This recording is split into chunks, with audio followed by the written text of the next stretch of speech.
is day 13, Job 35, 36, and 37. Okay, and Elihu is going to continue in his uh, spirit of error. Now he was just in the end of 34, he's like directly accusing Job. Okay, Elihu spake moreover and said, thinkest thou to be right that thou saidest my righteousness is more than God's? I don't believe Job ever said that. For thou sayest, what advantage will it be unto thee? What profit shall I have if I be cleansed from my sin? I will answer thee and the companions with thee. Look into the heavens and see, behold, the clouds, which are higher than thou. If thou sinnest, what dost thou do against him? Or if thy transgression be multiplied, what dost thou do unto him? If thou be righteous, what giveth thou him? And what receiveth he of thy hand? Thy wickedness may hurt a man, and thy righteousness may profit the Son of Man.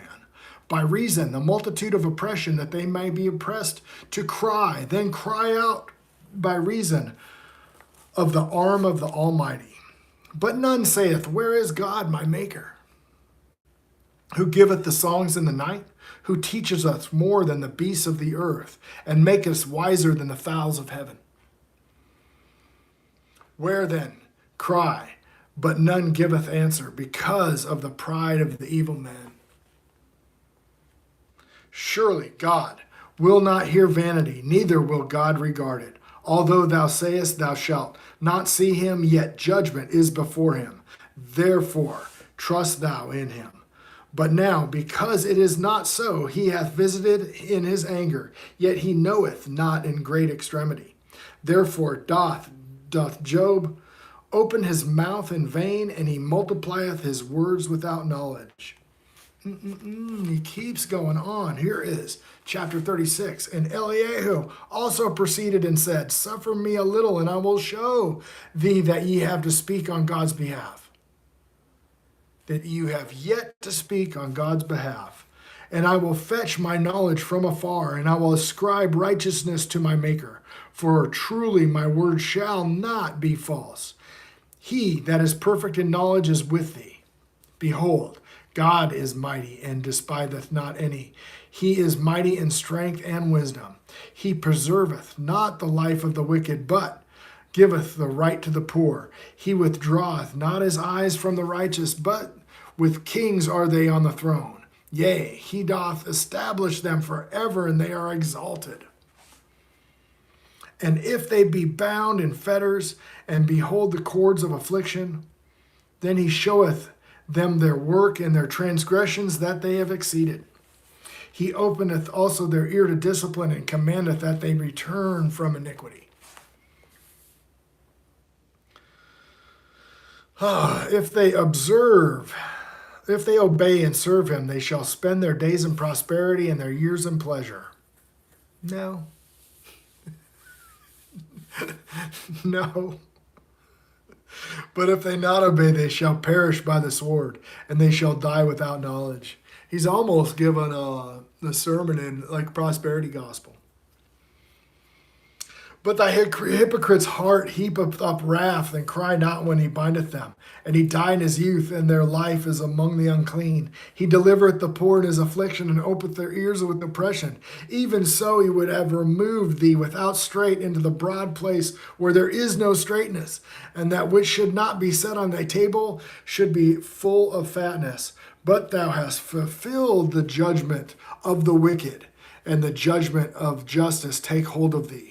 Because there is wrath, beware, lest he take thee away with a stroke. Then a great ransom cannot deliver thee. Will he esteem thy riches? No, not gold, not of all the forces of strength. Desire not the night, when people are cut off in their place. Take heed, regard not the iniquity, for thou hast chosen rather than affliction. Behold, God exalteth by his power. Who teacheth like him? Who hath enjoyed him in his way? Or who can say who wrought iniquity? Remember that thou magnify his work which men behold, every man may see it. Man may behold it afar off. Behold, God is great. We know him. Neither can we number his years be searched out. For he maketh small drops of water. They pour down rain according to the vapor thereof. He maketh small drops of water. He maketh his doctrine, and they will pour down rain according to the vapor thereof, which the clouds do drop and distill upon man abundantly. Also, can any understand the spreadings of the clouds, or the noise of his tabernacle? Behold, he spreadeth his light upon it, and covereth the bottom of the sea. And he just keeps going on with his Lord, Lord. And for them, judgment, he, the people, giveth meat in abundance. With the clouds covereth the light, and commandeth it not to shine by the clouds that cometh betwixt. Verse 33. Verse 33. The noise thereof showeth the concerning it, and the cattle also concerning the vapor. Chapter 37. At this point my heart trembleth, and is moved out of its place. Hear attentively the noise of his voice, and the sound that goeth out of his mouth. He directeth under the whole heaven, and a lightning unto the ends of the earth. After it a voice roseth, and he thundereth with the voice of his excellency, and he will not stay with them when his voice is heard. God thundereth marvelously with his voice. Great things doeth he, which we cannot comprehend. So we don't even understand why Job is going through all this. It's not anything that this guy can comprehend, yet he just keeps running his mouth.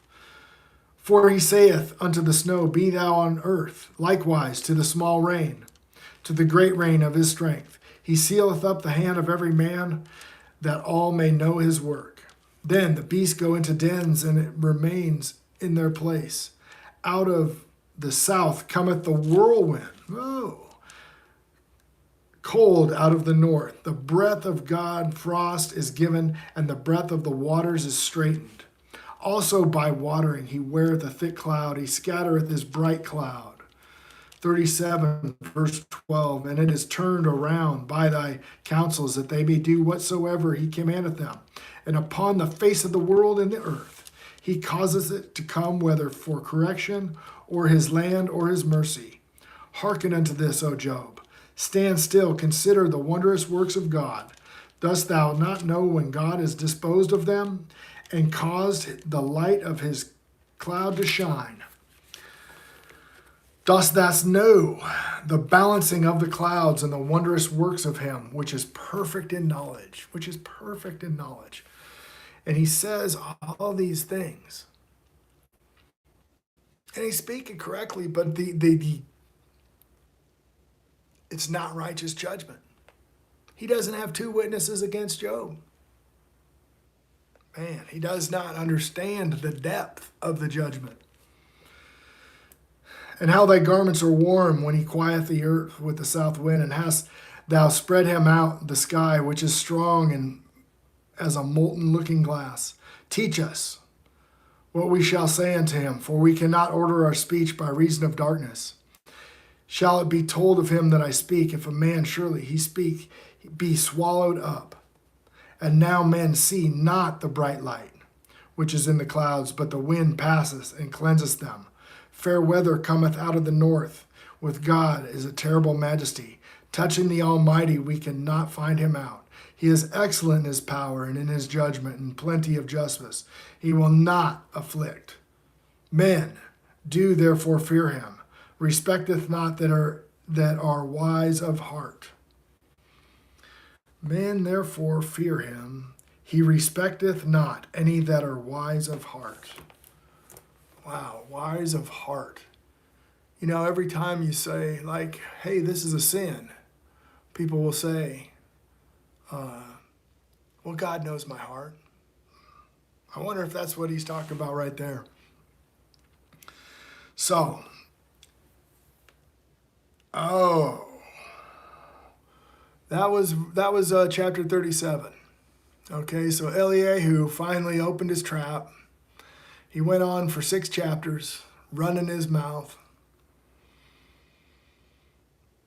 spouting things, pious things that sound correct and totally are correct in many cases, but with a poor application through the spirit of error.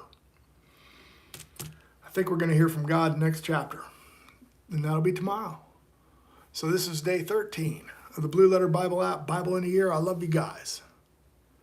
Yeah, Majin, this is the book of Job. So, and we're on, that was chapter 35, 36, 37.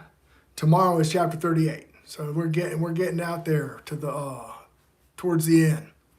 Okay, and the Bible, what I'm reading is this is the Bible in a year, and it's chronological. So then hopefully it'll make more sense. Oh, okay, right on, right on. Did you see where his friends get all ate up with that spirit of error? The spirit of error is here today in the church. Big time, big time. You know? Right, Javon, right on, man. Yeah, way cool. Yep. So that's what I'm doing. I'm reading it. We're going to go through chronologically. If you just read Job, that's cool. Then we're right here at the same point. We'll be breaking back into, after Job, we go back into, we'll be talking about Abraham in Genesis and then going on with the story from there. All right. So I'll see you guys. I'm probably just going to read 14 right now. I'm probably just going to restart the video on day 14 because I'm a little bit behind. Okay. Cool. Yeah. Now we're getting to the part where God responds. Whoops. Yeah. Job got tortured. Yep. And we're looking at in the eyes through a worldly lens of the world. You know, we're supposed to be looking beyond that. You know, we're supposed to be looking beyond that. God knew Job was going to. He said right in the beginning when he told Satan, when Satan was going to and fro, he said, "Now Job will endure to the end." So that's the whole deal. Endure to the end. It even says that in the New Testament. Yeah, and those who endure. People. That spirit of judgment that's on Job's friends. Same spirit of judgment's here. It's here. It's all over the church now, guys. Watch out. All right, here we go. So I'll see you guys in about another 5 minutes.